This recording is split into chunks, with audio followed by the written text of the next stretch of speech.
करने के लिए सुप्रीम कोर्ट के वरिष्ठ वकील भानु प्रताप सर इनसे जुड़ेंगे और जानने की कोशिश करेंगे कि जिस तरीके से बनारस के ज्ञान वापी मस्जिद में जो दावा किया जा रहा है कि वजू खाने के अंदर जो है शिवलिंग पाया गया है, इन मुद्दों पे बात करेंगे कि सर सबसे पहला सवाल यह है कि जिस तरीके से बनारस में ज्ञान वापी मस्जिद के अंदर दावा किया जा रहा है, यहाँ पे पहले कभी जो है हिंदू मंदिर हुआ करता था, इसको तोड़ के जो है मस्जिद बनाई गई। नहीं, ये तो इनका दावा है ना, जिसके कोई सबूत थोड़ा ही है। दावा आप चाहे जो कर लें, सबूत के बिना बात नहीं बनती। अगर वाकई में यहाँ पे हिंदू मंदिर था तो आपको पहले सबूत दिखाने चाहिए कि इस तरह से वो सारा सब कुछ होता था। कुछ लोग होते, कुछ फोटो होते, कुछ आकृतियां कलाकृतियां होती। ऐसा तो पाया तो गया वजू खाने के अंदर, आपने देखा वजू खाने के अंदर जो पाया गया है वो फुआरा है। उस फुआरे में छेद हैं, कोई 3 छेद बता रहा है, कोई ज्यादा भी बता रहा है, और उस छेद में बाकायदा कोई तार वगैरह डाल के देखा गया है। और जैसी मेरी जानकारी है उसमें काफी गहराई तक वो तार जो है वो गया भी है। सो ये जो चीजें बताई जा रही हैं, शिवलिंग में कहीं छेद तो होता नहीं है, शिवलिंग तो पूरा जो है ठोस होता है। तो अगर वो छेद है, फुआरे में ही छेद होता है। और वो जिस तरह से आपने देखा होगा वो बाकायदा कुंड है, मुझे लगता है शायद 14-15 फीट के लंबाई चौड़ाई में करीब वो है। और उसके चारों तरफ आप देखेंगे कि पानी की टोंटियां लगी हैं, जिसमें लोग नमाज से पहले वजू करते हैं, यानी अपने हाथ पैर मुंह वगैरह धोते हैं। वही है, उसमें पानी भरा हुआ होता था, उसी की वो सफाई सब लोग कर रहे थे, जो दिखाया गया है, जिसकी वीडियो भी जारी है। सो वो बहुत स्पष्ट है, उसके देखने से पता लगता है कि वो फुआरा है, शिवलिंग नहीं। हिंदू धर्म से जुड़े कई अवशेष भी बताया जा रहा है कि पाया गया उसके अंदर। नहीं, एक तो देखिए पहली बात यह है कि जो लोग ये दावा कर रहे हैं कि कई अवशेष पाए गए, तो एक मैं मानता हूं कि वो अदालत का अपमान कर रहे हैं। क्योंकि जो काम हो रहा है अदालत के आदेश पर, उसमें जितनी भी सारा सर्वे हुआ है वो पूरा सर्वे होके पूरी रिपोर्ट बनके सबसे पहले वो अदालत के सामने रखी जाए और अदालत उसकी जांच पड़ताल करे, उसको देखे भाले, देन उसके बाद कुछ भी फैसला होना है तो अदालत ने करना है ना। अभी अदालत के सामने रिपोर्ट रखी नहीं गई, 2 दिन का और समय दिया गया है रिपोर्ट तैयार करने के लिए जी। सो ये कैसे निकल के आ रहा है कि वहां पे शिवलिंग है? मैं समझता हूं बीजेपी जिस तरह का षड्यंत्र करती है, बीजेपी से जुड़े उस संगठनों के लोग या उस मानसिकता के लोग, ये हिंदूवादी मानसिकता के जो लोग हैं, जो इस सब सारे काम में लगे हुए हैं, वो ये सब कह के देश में एक माहौल बनाना चाहते हैं कि हाँ भाई शिवलिंग मिल गया, शिवलिंग मिल गया, बाबा मिल गए यहाँ पे। सो अब ये भैया ये तो शिव मंदिर ही है, और पूरा माहौल लोगों को, सच्चाई तो लोगों तक पहुंच नहीं पाएगी, बहुत से लोग जान नहीं पाएंगे, जानने का प्रयास भी बहुत लोग नहीं करते हैं। सो जो उनको आप बता रहे हैं उसको चीख चीख कर, क्योंकि जो भापू इनका मीडिया बैठा है, जो इनका गुलाम और दलाल मीडिया बैठा है, जो 24 घंटे यही कर रहा है, चाहे वो प्रिंट मीडिया हो चाहे इलेक्ट्रॉनिक मीडिया हो। क्योंकि आज के न्यूज़पेपर में आप देखें पूरे में ज्ञानव्यापी हर न्यूज़पेपर में फ्रंट पेज पर वही सब छाया हुआ है। सो ये जो सारी चीज है, जो भापू है इनके, जो बीजेपी के प्रवक्ता बन के काम कर रहे हैं, ये उस माहौल को बनाने की कोशिश करें, इसलिए सारी चीजें। भाजपा का कहाँ हाथ है? आपने भाजपा का नाम लिया? भाजपा का ही हाथ है, इसमें और किसी का हाथ ही नहीं है। वो जो रिट फाइल की गई है वो भाजपा के ही तो वकील हैं, जिसकी तरफ से सारी सब चीजें की गई हैं। सो वो सब उन्हीं के लोग हैं, भाजपा के लोग हैं। और अब तो भाजपा कह रहा, मैं तो इससे आगे बढ़ के कह रहा हूं, जिसमें मोदी जी का, अमित शाह का और इन सबका लोगों का हाथ है, इनके इशारे पर सब कुछ हो रहा है। क्योंकि हर मुद्दे पर वो फेल है। शिक्षा का मुद्दा हो, महंगाई का मुद्दा हो, चाहे स्वास्थ्य सुविधाओं का मुद्दा हो, किसानों का मुद्दा हो, मजदूरों का मुद्दा हो, महिलाओं की सुरक्षा का मुद्दा हो, देश की सुरक्षा का मुद्दा हो, चाहे या पर्यावरण सुरक्षा का मुद्दा हो, चाहे जो पुरानी पेंशन का मुद्दा हो, चाहे सैनिकों का मुद्दा हो, ओआरओपी का मुद्दा हो, हर मुद्दे पर फेल है ये सरकार। सो उस पर जब घिर रही है, उस मामले को रफा दफा करने के लिए लोग उस पर आंदोलन न करना शुरू कर दें, इस सब चीज को ढकने के लिए सब सारा जो है बाकायदा केंद्र सरकार के इशारे पर सब। देश में ऐसे कई मस्जिद है जिसके बारे में ये कहा जा रहा है कि मुगलों ने उस मंदिर को जो है तोड़ करके वहां पे मस्जिद बनाया है। कहने में क्या है, मुंह ही तो है, मुंह के आगे पूरा मैदान है, जो मन में आप बकते फिरो, कहने में क्या है। लेकिन आप कोई बात करें, बात वो महत्वपूर्ण होती है जो तर्क पर हो, जो सबूतों के साथ हो। सबूत कहां है? सबूत तो कहीं भी नहीं है। अगर आप इस तरह से कहने लगे, आप वाकई में, क्योंकि ये जो लोग हैं जिनको कहना पड़ा, ऑनरेबल हाईकोर्ट को भी जिनको कहना पड़ा कि अभी पढ़ के आओ, पीएचडी करके आओ तब बात करेंगे। सो इन लोगों को, ये पढ़े लिखे तो है नहीं, चीजों को भी पढ़ते नहीं है, समझते नहीं है, कर क्या रहे हैं लोग, बस कहे चले जाओ आप।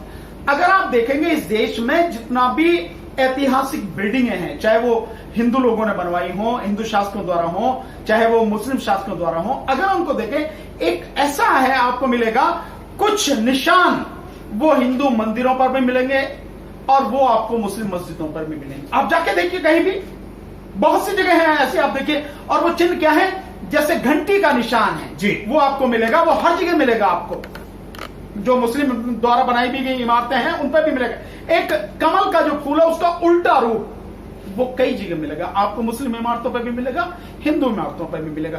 तो कई चीजें ऐसी हैं जो मिलती जुलती है, आप ये नहीं कह सकते कि ये इसको तोड़कर बनवाएगी। ये सारी चीजें केवल इस देश को दंगों की आग में झोंकने की इनकी साजिश है, ताकि हिंदू मुस्लिम में देश बंट जाए, बीजेपी को इसका फायदा मिल जाए, इसलिए सारी चीजें। जो जगह जगह पे जो खुदाई की बात चल रही है, तो आप इसको किस तरीके से? नहीं, मैं तो इसको ऐसे देख रहा हूं भैया, मैं तो कह रहा हूं, सबसे कह रहा हूं कि पूरे दुनिया भर के जितने भी खोदने वाली मशीनें हैं, जितने भी खुदाई करने वाले मजदूर हैं, फावड़े हैं, गैती हैं, बेलचा हैं और जेसीबी है, सब मंगाओ, पूरे सबको इस देश में मंगाओ और इस देश के राष्ट्रपति भवन से खोदना शुरू करो।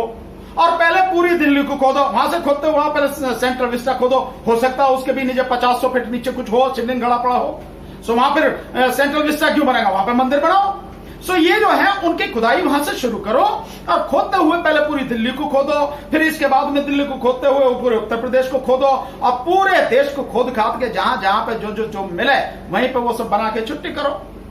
बाकी सारे काम बंद करो, पढ़ाई बंद करो, जो कॉलेज जाने के काम है वो सारे बंद करो, नौकरी पेशे वो सब बंद करो, व्यापार बंद करो, कारखाने बंद करो, हल चलाना बंद करो, किसान बंद करें, मजदूर अपना सारा काम बंद करें, सब जितने भी चीजें हैं सबको बंद करके खुदाई करो और फिर इन ईंट पत्थरों में रोड़ों में ढूंढते रहो कि केस में क्या है क्या नहीं है। आप काम करो। आप मानते हैं कि मुगलों ने अत्याचार किया यहाँ के हिंदुओं पर?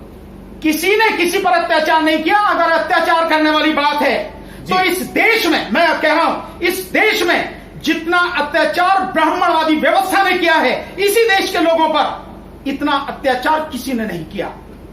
इस देश को वर्गों में बांटकर ब्राह्मण, क्षत्रिय, वैश्य, शूद्र और शूद्रों पर और साथ के साथ इस देश की नारी जाति पर जितना अत्याचार इस ब्राह्मणवादी व्यवस्था ने किया है किसी ने नहीं किया इतना अत्याचार। ये कहने वाली बातें हैं। हकीकत जब इसका इतिहास खोदोगे तब पता लगेगी क्या है। नंगी सच्चाई जो है ना, डर जाएंगे लोग, इतनी घिनौनी सच्चाई है। जो अपनी बहन बेटियों को, माओ को, अपनी पत्नियों को अधिकार नहीं दे सकते, उन्हें भी आज भी अगर बता दूंगा तो जो बुरी हालत है। यहाँ इंदिरा गांधी जी जब प्राइम मिनिस्टर थी, उन्हें भी महाराष्ट्र में एक मंदिर है, देवी का मंदिर, उसमें उन्हें नहीं घुसने दिया गया।